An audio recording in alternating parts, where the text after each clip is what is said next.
بسم الله والصلاة والسلام على رسول الله صلى الله عليه وسلم. رب اشرح لي صدري ويسر لي أمري واحلل عقدة من لساني يفقهوا قولي.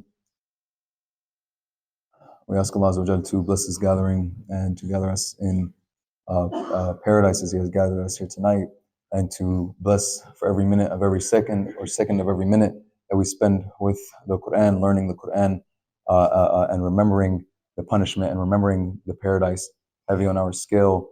يوم لا ظل إلا ظله, a day where there is no shade but His. This Halaqa series started last week, and we said that this is based off of the book by Imam al-Qurtubi.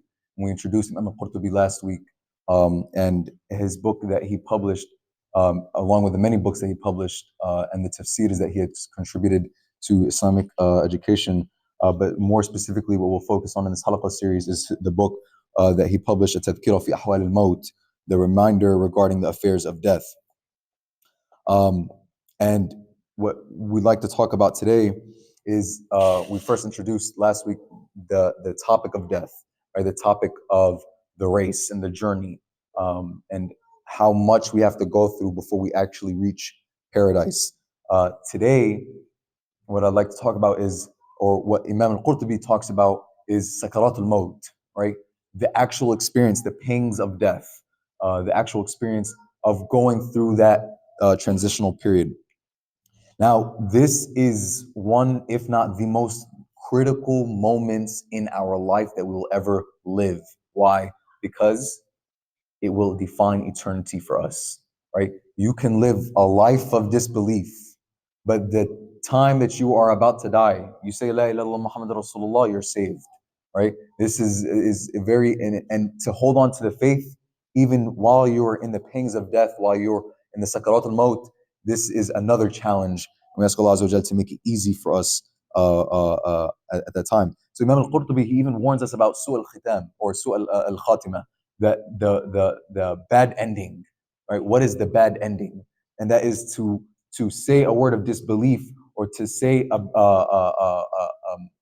a word that is not pleasing to Allah at the moment of death, right? And we don't know how death will approach us, right? Whether we'll live a slow death or we'll live a fast death. And what you will say at that moment in time is subconscious. It's not conscious. And how can you control your subconscious? Is by controlling the way you live life, right? If you live a life of La ilaha illallah, then inshallah, this will be the last words that you say. If you live a life of music and songs, and you will find that at the sakarat al-maut, when death is coming to you, you're singing a song rather than saying La ilaha illallah, rather than remembering Allah. So how do we control this moment? By controlling the way we live life. So Imam al-Qurtubi, he talks to us about a hadith about or an instance in the Prophet Muhammad ﷺ when he was experiencing sakarat al-maut, when he was experiencing the last moments of his life, where he was in the lap of Aisha radiallahu anha, and there was a bucket of water, and he is in the last moments of his life. He dips his hand in the water and he wipes over his face. فجعل يدخل يديه في الماء فيمسح بهما وجهه ويقول لا إله إلا الله إن للموت سكرات. That he dips his hands in the water and he covers and he wipes over his face the sweat, or he's trying to cool himself because he's in the pangs or in the last moments of his life, and he's claiming La ilaha illallah ala in or inna lil-mawti sakarat, that indeed with death comes the agony or the pain. That is, death is hard. This is a transitional period, and this is something that we can apply to even our lives as we're living. That transition is not easy, right? You'll go from one instance to the next, right? And this is that we described death last week, that it is intiqal min dar ila dar, that you're going from one home to the next home. Um, and we see as well that it's the body or the soul doesn't want to be separated from the body, right? Doesn't want to be separated from the home that it's been living in for 60, 70, or 80 years, however long you will live. And Imam al-Qurtubi he also continues and he says that a believer may experience a hard death or a slightly more painful death than, for say, a non-believer. Why would we say that? Or why would Imam al-Qurtubi say this? He said that through this pain or through the suffering that a believer may go through in the experience of death or the experience of death is to further elevate or to further raise the status or to serve as an expiation before they reach Allah Azza wa Jal. Versus the non-believer who may experience an easy death that perhaps Allah is giving them all the reward that they can attain in this life, so that now all that awaits them is the eternal punishment of the hereafter. So Imam al-Qurtubi he further goes that when the angel of death finally comes to you, جاءه ملك الموت فقال سلام عليك, right? The kaf suffix meaning salams to you, right? Not salamu alaykum, salams to you, because you are experiencing now the death. فقال السلام عليك يا ولي الله, right? Peace be unto you, O friend of Allah. Allah yaqra'u alayka salam. Allah is giving peace to you or sending his salams to you. So this is what we experience in the Sakarat al-Maut when the angel of death comes to the believer. This is what he says until the angels now start to pull the soul out of the body. And Prophet Muhammad ﷺ, he tells us in a very long hadith, فإذا كان الرجل الصالح قالوا اخرجي أيتها النفس الطيبة كانت في الجسد الطيب اخرجي حميدة وبشري بروح وريحان ورب غير غضبان. That the angels, as they're pulling out the soul from the body, they say, if he is a righteous man, they say, come out, O good soul that was in a good body. Come out virtuous and good tidings of be given good tidings of paradise and pleasure and a God who is not angry. And it will be said to them to that continuously. And this is kind of ironic because when the baby's coming out, right, it's a constant encouragement. You come on, push, push, push, right? A continuous encouragement until the baby finally comes out. And this is the same instance when we are leaving this world, that the angels were continually, come on, come on, come out, until the soul finally comes out. The hadith continues that the soul will then, once it's taken out, it will be sent up. It will be taken up, right? Not contrary to what we think that it will be put in the grave. It will first be taken up to the skies until it reaches the doors of the heavens.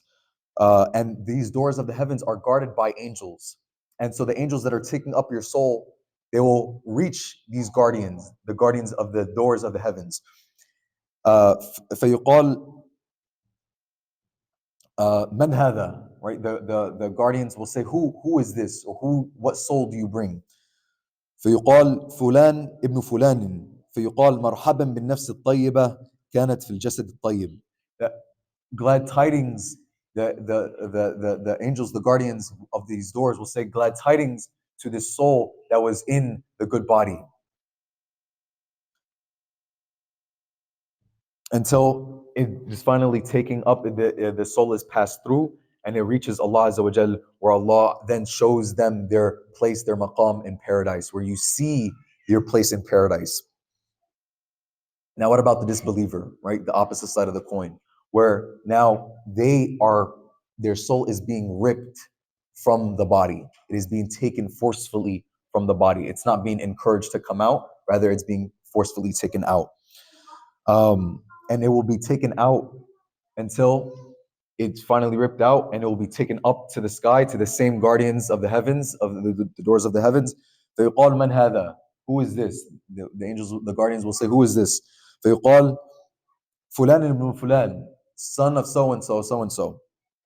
فيقال لا مرحبا بالنفس الخبيثة كانت في الجسد الخبيث ارجعي ذميمة فإنه لا تفتح لك أبواب السماء فترسل إلى الأرض. That it will be said, no welcome to the evil soul that was in the evil body. Return blameworthy, for the gates of heavens will not be open for you. So they will be sent down back to the earth. So will not be able to see their place in paradise because there is no place for them. Now, we relate this hadith with another, the Prophet ﷺ, when he said, "Man habba liqa Allah, habba Allah liqa'ah." That whoever wants or seeks to meet Allah, Allah is looking forward or wishes to see him.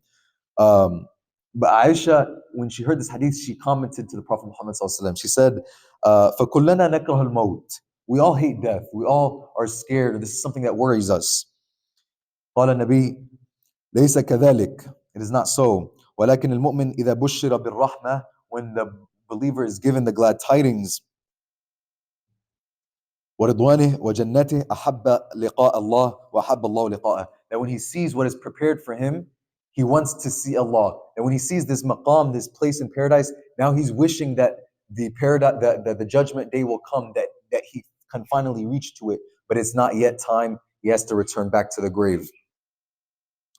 وإذا بشر وإن الكافر إذا بشر بعذاب بالله وسخطه كره لقاء الله وكره الله لقاءه. That when the disbeliever is given the bad news of hellfire and the punishment, he now hates to meet that day where he meets Allah Azza wa Jal.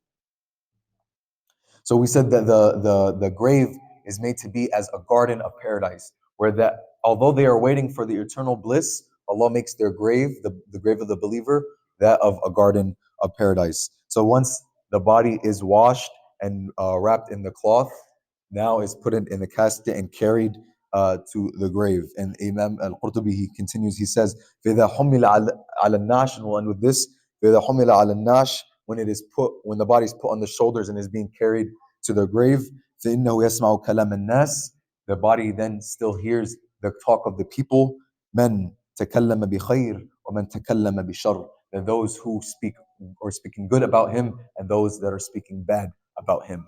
All right, this is and we'll further talk about how the angels will further, while they're hearing what the person is saying, they will say, is that true? Asking the soul, is that true? Is that true? Is that true what they say about you? Is that true what they say about you?